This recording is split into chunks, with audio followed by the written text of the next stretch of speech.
Bonjour à tous, j'espère que vous allez excellemment bien. Aujourd'hui, on se retrouve pour parler cyclisme, pour faire le débrief de cette épreuve du mercredi. C'était donc le relais mixte aujourd'hui. Relais mixte, donc 3 hommes, 3 femmes.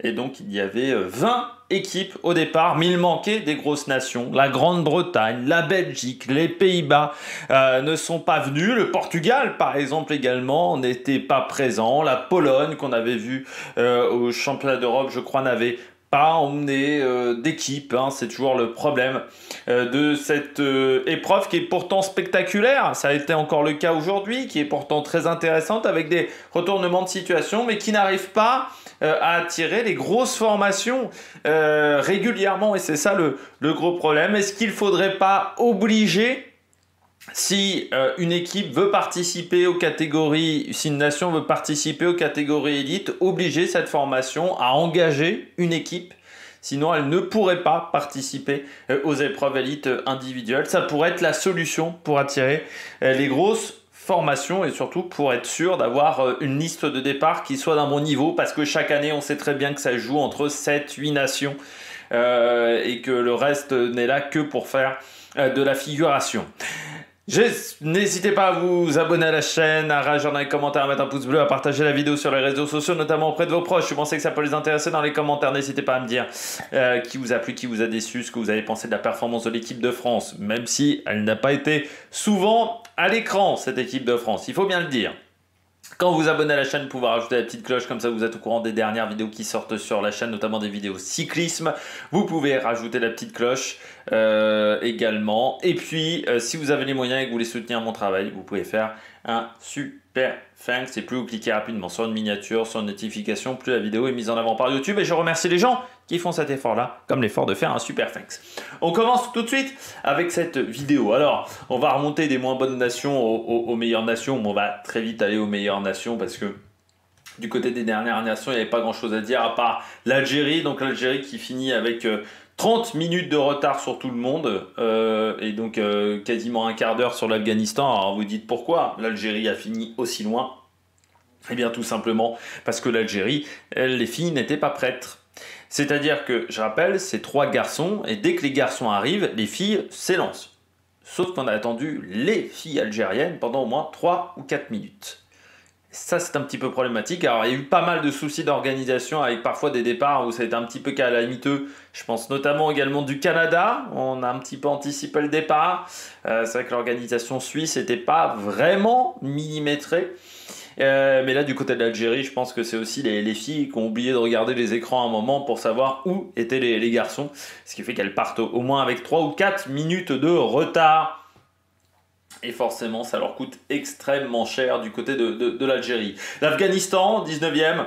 C'est toujours compliqué pour l'Afghanistan, mais qui fait l'effort à chaque fois d'emmener quand même...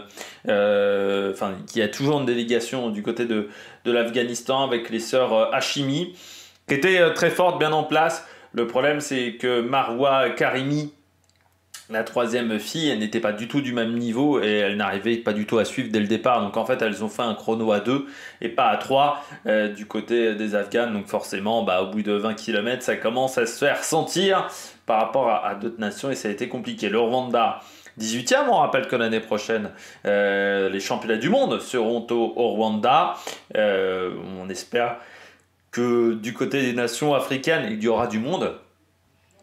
Et donc le Rwanda qui a pris la 18e place juste derrière l'Équateur. Alors l'Équateur qui était parti fort avec les garçons, notamment on avait Caicedo qui était au départ. Donc vraiment les garçons sont partis très fort, sauf que les filles ont vraiment souffert.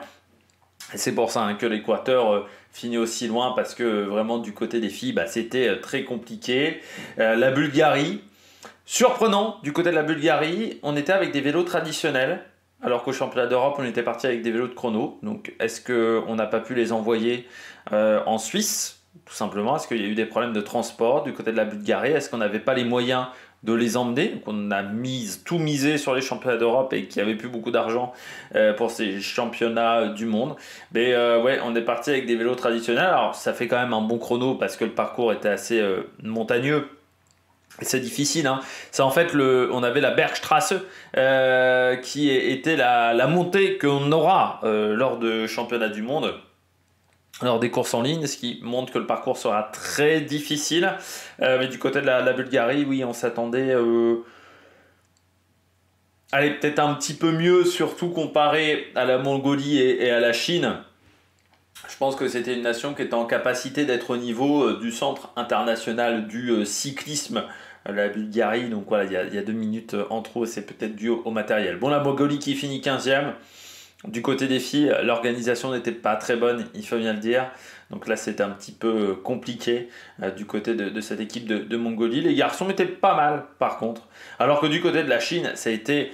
Alors, ils s'en sortent bien au final en étant dans le top 15, mais vraiment, l'organisation était catastrophique. Alors la Chine, c'est quand même surprenant. C'est encore une fois, c'est une nation qui a l'idée d'être performante dans le cyclisme depuis plus de 20 ans. Ça a commencé vers 2003-2004. Aujourd'hui, la Chine est quasiment au même niveau qu'il y a 20 ans. Ça fait partie des sports où la Chine n'a pas réussi à progresser dans la hiérarchie mondiale. Il y a le football aussi, où les Chinois en foot masculin, en foot féminin, ils se qualifient pour la Coupe du Monde, mais au foot masculin, ils sont quand même très rarement à la Coupe du Monde. Et c'est difficile sur ces sports-là, alors que bon, bah, en Chine, on se balade quand même à vélo, on est quand même sur un pays asiatique qui se balade beaucoup à vélo, mais vous voyez le Japon aussi. Alors le Japon est présent du côté du cyclisme sur piste, mais sur le cyclisme sur route, c'est vrai que bon, on a un gros vivier au niveau continental, mais en dehors de ce niveau continental, c'est compliqué. Et du côté de la Chine, on n'a jamais réussi à être performant, on essaye, là on a China Glory. Ça marche pas beaucoup plus. On pensait qu'avec ça, il y aurait un petit peu plus de densité avec cette équipe au niveau continental. C'est toujours pas le cas. Et là, en plus, en termes d'organisation, c'était catastrophique. Et ce qui montre que c'est des gens qui n'ont pas beaucoup regardé du cyclisme et qui ne regardent pas beaucoup de cyclisme parce que normalement, en termes d'organisation, si tu as vu 2-3 compétitions, 2-3 relais comme ça, tu sais que la cohésion, c'est primordial dans ces relais-là et que les relais qui arrivent à garder la cohésion le plus longtemps possible, normalement, arrivent à être un minimum performants. Le centre international du cyclisme, 13e. Alors là aussi, les filles ne sont pas parties dans le timing des garçons. Il y a eu au moins 1 minute 30 d'écart. Donc forcément, ça fait diminuer le bon chrono. Ce qui provoque l'écart par rapport à l'Estonie et l'Ukraine. Bon, dommage parce que les garçons étaient plutôt bien face à l'Estonie. Et puis le retard qu'ont pris les filles d'entrée, ça leur a coûté très cher. Donc l'Estonie, qui venait là pour faire le nombre, on va pas se mentir, avec notamment Madis Mikkel, le vice-champion d'Europe, qui a décidé d'y aller sur cette épreuve, parce que c'était sa dernière épreuve de ces championnats du monde. Donc il a décidé d'y aller avec... notamment Norman Vatra qui est chez Roubaix Lille Métropole et puis Wright Herm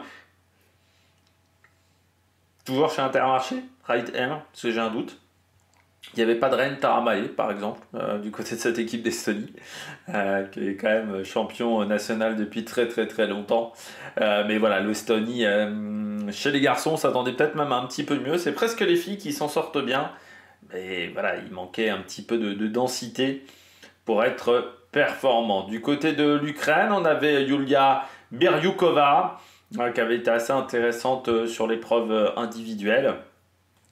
Mais là aussi, c'est vrai que l'Ukraine, on a connu l'époque de Grifko. C'est vrai que l'Ukraine, ça fait partie des nations qui ont vraiment une grosse génération chez les garçons, notamment, je pense à l'époque de Grifko, d'André Grifko. C'est vrai qu'entre 2005 et 2015, c'était une nation qui était parmi les nations émergentes dans le cyclisme. Et puis ils n'ont pas réussi à avoir d'autres générations. Alors il faut bien le dire aussi que la guerre en ce moment en Ukraine n'aide pas forcément à mettre des moyens sur de nouveaux sports. Mais c'est vrai que du côté de l'Ukraine, on a eu cette densité pendant, allez, je dirais 8-10 ans. Pardon, un petit rototo. Et puis ensuite, ça n'a pas réussi à s'activer, ça n'a pas réussi à se mettre en route, à s'activer correctement. Donc là, il y a une déception du côté de l'Ukraine. Bon, on verra ce que ça donnera dans les grandes compétitions à venir. Mais c'est vrai qu'on ne voit pas chez les jeunes vraiment l'émergence d'une nouvelle génération. Après, encore une fois, c'est très compliqué en ce moment pour cette nation. Bon, l'Autriche. Alors là, on a compris qu'on était dans un autre univers. Les 10 premières nations sont parties. C'était le premier paquet. Et puis ensuite, j'ai fait un magnifique lancer de stylo. Et ensuite, il y avait les 10 autres nations qui partaient dans un deuxième paquet, notamment l'Autriche. Et l'Autriche, bah, ça n'a pas été simple hein, pour cette nation. Avec les sœurs Schweinberger, qui étaient là du côté de l'épreuve, et Karen Schrempf. Je dirais que c'est plutôt les filles qui s'en sortent bien. Bon, du côté des garçons, bah là aussi, hein, du côté de l'Autriche, on a du mal maintenant à avoir des talents. À part Jeremy Mühlberger qui est en World Tour, il n'y en a pas 150 hein, des Autrichiens en World Tour. Et là aussi, ça se ressent au bout d'un moment, hein, comme je dis, mais le chrono, c'est pas la particularité. On ne travaille pas le chrono en continental. On a d'autres choses à travailler que le chrono. Et au bout d'un moment, ça se ressent. Du côté de l'Espagne, bah, on avait mis des petits jeunes, hein, notamment Paola Blasi, notamment Markel Bellocchi, avec Raúl García Pierna et David de la Cruz. Bon, c'était pas en mesure d'aller chercher les meilleurs chronos. Forcément, bah, là, il te manquait un petit peu de monde. Du côté de l'Espagne, c'est vrai que peut-être si tu avais eu un Oyer Lascano, par exemple, des coureurs de ce profil-là, ça aurait peut-être pu être un petit peu plus performant. Peut-être qu'il aurait fallu prendre aussi un Evan Romeo chez les espoirs, mais je ne sais pas si tu avais le droit de rouler à la fois chez les espoirs et dans ce relais de contre-la-montre. Donc ça aurait peut-être aidé. Mais Markel Bellocchi a explosé très vite du côté des garçons. Et même si des filles, on a gardé un petit peu de cohésion, bah, c'était pas suffisant. La Suisse, on n'emmenait pas la grosse équipe. Tout simplement, Stefan Küng n'a pas voulu participer à cette compétition parce qu'il a dit, vu qu'il n'y a pas Marlène Reusser, on n'a aucune chance de monter sur le podium, moi je participe pas à ça. Voilà.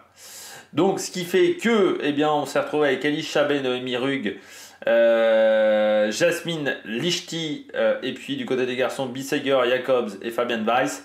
Forcément, Fabienne Weiss c'était un petit peu compliqué. Jasmine Lichty aussi. Et on finit à 2,52. On finit même derrière le Canada, qui a fait une course intéressante. Le Canada qui a eu le meilleur temps pendant un petit temps, avec notamment Olivia Baril, avec Pierre-André Côté et Jonas Walton et Derek Guy. On a perdu Walton très vite du côté des garçons, mais Derek Guy et Pierre-André Côté qui ont fait du très très bon boulot. Et puis les filles qui avaient pas mal de cohésion, ça roulait vite, voilà. Donc je trouve que par exemple, vous voyez, par rapport à l'équipe américaine, où il y avait juste Chloé Dygert qui manquait, bah, je trouve que l'écart de 30 secondes, moins de 30 secondes, c'est vraiment pas mal. Donc quand je dis toujours la cohésion d'équipe, c'est hyper important sur cette épreuve, et bien ça se voit, parce que vous voyez que la Suisse, bon, il n'y avait pas vraiment de cohésion d'équipe, et puis on n'avait pas forcément un but important en commun. Mais du côté du Canada, on a eu une grosse cohésion d'équipe, comme du côté du Danemark. Eh bien, ça s'est plutôt bien passé pour ces deux nations-là qui sont les meilleures des autres, hein. Il faut bien le dire, parce que les quatre grosses nations, eh bien, au trust, les quatre premières places. Mais du côté du Canada, je trouve que vraiment il y avait une belle stratégie, c'était pas mal. Du côté des États-Unis, Amber Neben, toujours là, qui a été impressionnante hein, dans les montées. Amber Neben, vraiment a tracté l'équipe. Du côté des garçons, on pouvait s'attendre à un petit peu mieux du côté de McNulty, Paules et Kevin Vermarqueux.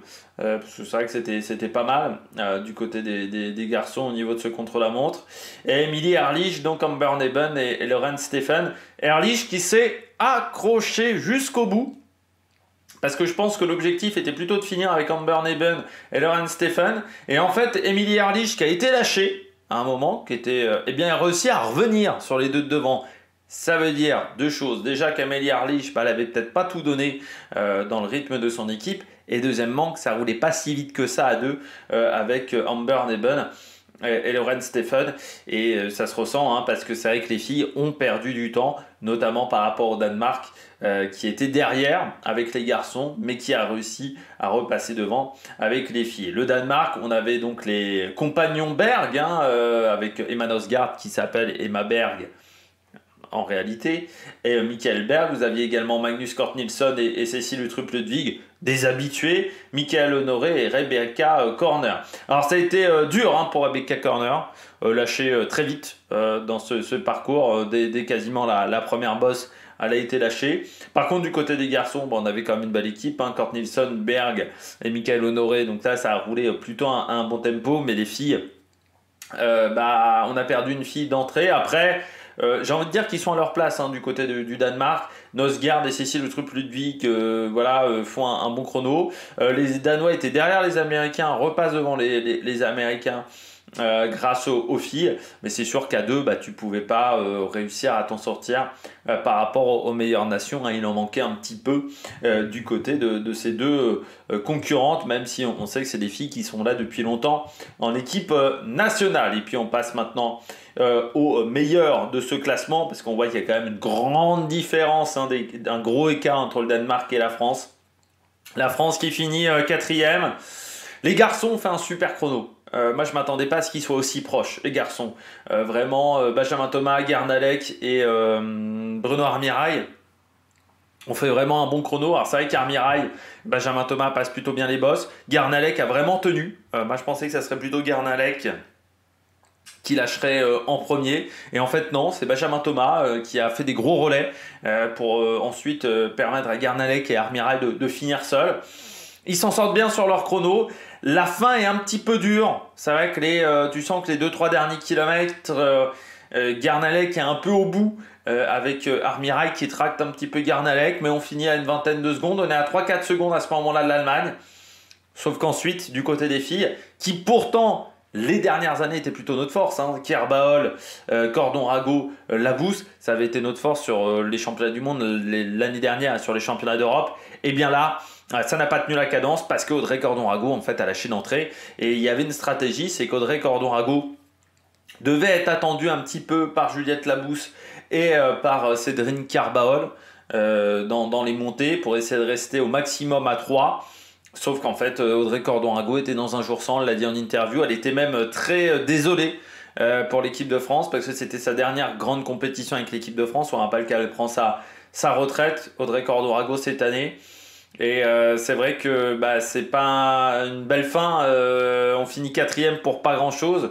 Mais certainement que le temps perdu avec Audrey Cordon-Rago, ça a coûté extrêmement cher. C'est dommage. Voilà, c'est dommage. Est-ce qu'il n'aurait pas fallu prendre quelqu'un d'autre si on voyait qu'Audrey Cordon-Rago était pas bien, mais est-ce que c'était possible? Est-ce qu'on pouvait prendre par exemple une Pauline Ferrand-Prévot? Je ne sais pas quels étaient les délais avant d'annoncer son équipe du côté de la France. Mais voilà, Audrey Cordon-Rago qui était vraiment dans un jour complètement sans. Et quand vous êtes que 3, c'est pas comme un chrono par équipe où vous êtes 7 ou 8. Quand vous êtes que 3, une fille qui a un jour sans, c'est un tiers de l'équipe qui disparaît. Et forcément après, c'est compliqué. Alors même si on a eu du Cédrine et Kerbaol et Juliette Labous sont très fortes, sont des filles endurantes et finissent fort. Parce qu'elles reprennent du temps sur l'Italie. Elles sont assez proches. On va dire, il y a vraiment l'Allemagne qui va plus vite, mais l'Australie est assez proche en termes de chrono de l'équipe de France. Et l'Italie vraiment a perdu du temps par rapport à l'équipe de France. Mais à deux, c'était trop léger. Et puis peut-être qu'Audrey Cordon-Rago, elle le disait, j'ai peut-être pas dit assez vite que j'étais pas bien. Et ce qui fait qu'elles m'ont un peu trop attendu. Mais c'était terrible du côté d'Audrey Cordon-Rago parce que c'est vrai que c'est une fille qui a tenu quand même la sélection française pendant des années. C'est une fille qui a tenu la France pendant des années parce que quand Pauline Ferrand-Prévot a fait du VTT, il y a eu un trou de génération avant que les Juliette Labous et autres arrivent. Et pendant 3-4 ans avec Aude Bianic, c'était les deux seules filles presque. Alors, il y avait aussi une fille qui était sprinteuse qui a pris sa retraite, Roxane. Je vais pas retrouver le nom. Roxane, est-ce que ça me l'a marqué là? Roxane. Ah, et puis ça va pas me revenir. Hein. C'est ça qui va être terrible. Roxane. Ça va peut-être revenir. Non, puis en plus là, c'est pas les noms.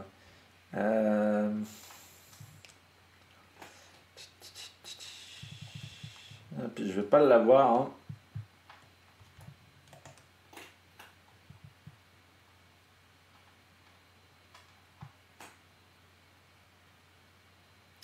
Non, je vais pas avoir son nom, qui est une fille qui a fini sa carrière chez Saint-Michel. Si, Roxane Fournier, voilà. Et avec Roxane Fournier, c'était un peu les deux, trois seules filles qui arrivaient à avoir un petit niveau au niveau international avant que la génération des Juliette Labousse, Evita Musique arrive. Et heureusement qu'elle a été là, voilà, Audrey Cordon-Rago pendant des années pour faire rayonner le cyclisme féminin. Et elle a beaucoup apporté au cyclisme féminin. Et elle s'est beaucoup battue également pour l'amélioration des conditions des cyclistes féminines. Et je pense que c'est une fille qui est capable d'être une très bonne directrice sportive. Je ne sais pas si c'est ce qu'elle fera, mais c'est une fille qui pourrait être également une très bonne commentatrice parce qu'elle a souvent une très bonne analyse de la course. Et c'est un peu dommageable voilà, de partir de cette manière-là. L'Italie, médaille de bronze de ces championnats du monde. Alors, on savait que les garçons, ça allait rouler vite. Et a fini Cataneo, Ghana, ça a roulé vite.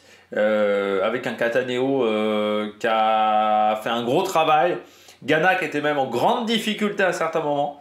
Mais on savait que voilà, les garçons italiens, c'est un peu une dream team ces trois-là. C'est vraiment, ça marche super fort.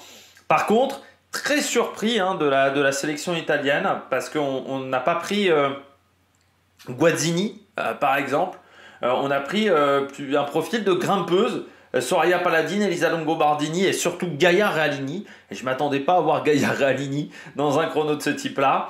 Mais ils se sont dit, c'est sur la montée que ça va être le plus compliqué. Eh bien, les Italiennes ont fait des très bonnes montées. Par contre, sur la deuxième partie de course, sur des portions un petit peu plus plates et surtout sur les 5-6 derniers kilomètres qui étaient très plats, eh bien là, ça a été très compliqué pour l'Italie parce que Gaia Realini, elle essayait de faire tout son possible. Mais Elisa Longo Bardini pouvait pas rouler à 65 de moyenne. Comme ce qu'a fait Grace Brown dans le dernier kilomètre. Donc c'est ce qui a manqué. L'Allemagne deuxième, à moins d'une seconde, 83 centièmes, je crois, l'écart.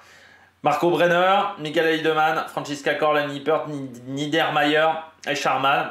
Très bon relais homme qui finit juste devant l'équipe de France. Il y a 3-4 secondes avec le relais homme. Notamment un gros travail de Brenner et de Scharmann, mais Heidemann a fait un gros boulot. Et puis du côté des filles, eh ben, Franziska Korl les lâche assez vite. Mais on le savait, Liane Lippert, que ça allait être très, très difficile de suivre Liane Lippert. Mais ensuite, Niedermayer, Lippert, elles ont fait un énorme chrono à deux. Et il n'y a que la France qui a un peu rivalisé, et encore, parce que la France perd quand même une vingtaine de secondes. Personne n'a réussi véritablement à rivaliser avec cette équipe d'Allemagne. Et l'Australie s'en sort pour un petit poil de cul. Et grâce à ces garçons, parce que du côté des filles, Grace Brown a un petit peu désorganisé tout le monde. De grosses performances de l'équipe d'Allemagne. Et alors après, on va regarder, mais grosso modo, c'est mérité quand on voit les derniers championnats du monde d'avoir ce podium-là et ces 4 concurrents-là, même ces 5 premiers concurrents-là en premier. Parce que si vous regardez États-Unis, Danemark, France, Italie, Allemagne, Australie, c'est des nations qui à chaque fois font l'effort d'emmener des équipes. Chaque année. Et on essaye d'avoir quand même un minimum de niveau. C'est un moment, ce qui fait la différence. C'est l'expérience dans cette discipline-là. Et l'Allemagne mérite cette médaille d'argent parce qu'ils sont toujours là. Ils arrivent toujours à faire des bons chronos, alors sans forcément avoir la star, parce qu'ils n'ont plus forcément de super bons coureurs de chrono, mais ils arrivent toujours à s'en sortir. Et donc bravo. Et puis donc l'Australie, championne du monde, mais ça fait quand même depuis... cette équipe-là, c'était déjà quasiment la même au championnat du monde en Australie en 2022. Donc ils ont pris pas mal d'expérience. Très beau travail de Michael Matthews qui s'est vraiment fait mal dans ce chrono. Et c'est vrai que les garçons ont fait une super course. Matthews, Jevine et Ben O'Connor, ils sont restés à 3 quasiment jusqu'à 800 mètres. Et Matthews a fait un énorme relais pour lancer Jevine et Ben O'Connor. Donc les garçons qui ont fait un super relais. Du côté des filles, ça a été beaucoup plus compliqué parce que Grace Brown était au-dessus, largement au-dessus de Brodie Chapman et Rosamund Gagnon. Donc à chaque fois, elle était obligée de les attendre, mais ça a vraiment désorganisé le groupe. On a perdu assez vite quand même Rosamund Gagnon. Et c'est vrai que Grace Brown était toujours obligée d'attendre, on va dire, ses concurrentes. Mais Grace Brown a fait un dernier kilomètre et demi sensationnel. C'est-à-dire que le dernier kilomètre emmené quasiment intégralement par Grace Brown, je pense que c'est 53 ou 54 secondes. Elle l'a fait à 62-63 de moyenne. C'est ce qui fait la différence par rapport à l'Allemagne. C'est vraiment ce qui a fait la différence par rapport à l'Allemagne ces derniers kilomètres et demi. Où Grace Brown, seule devant, a fait la différence. Mais c'est aussi elle qui a désorganisé l'équipe. Mais bravo à cette équipe australienne parce que les garçons ont été vraiment... Ça a été le collectif le plus fiable pour moi, le collectif australien du côté des garçons. Et puis que les filles, bah, voilà, quant à Grace Brown, forcément c'est un petit avantage. Mais ça s'est joué quand même d'un petit poil de cul. Demain, les cours juniors. Junior homme, junior femme. Les filles le matin entre 10h et midi. Et puis les garçons entre 14h et 16h30, 17h du côté de Zurich. Ça va être intéressant de voir vraiment le parcours, les difficultés. Là, on peut faire des écarts du côté de ces deux catégories et ça nous donnera peut-être des grosses indications. Espoir, notamment, et puis élite dame, élite homme pour le week-end. Et puis je rappelle, on verra est-ce que Paul Sexas est capable de faire le doublé. Du côté de ces compétitions chez les juniors hommes et puis du côté des juniors dames, est-ce que les Britanniques arriveront également à obtenir 2 titres? Est-ce que Kate Ferguson de la Movistar arrivera à faire le doublé comme ce qu'avait réalisé notamment Eleanor Bäckstedt? Allez, on verra tout ça demain. Allez, ciao ciao, ça va ma production. Et puis n'oubliez pas, il va y avoir également le Tour de Luxembourg. C'est ce soir, sans problème, pour le débrief de la dernière étape du Tour de Luxembourg. Allez, ciao ciao.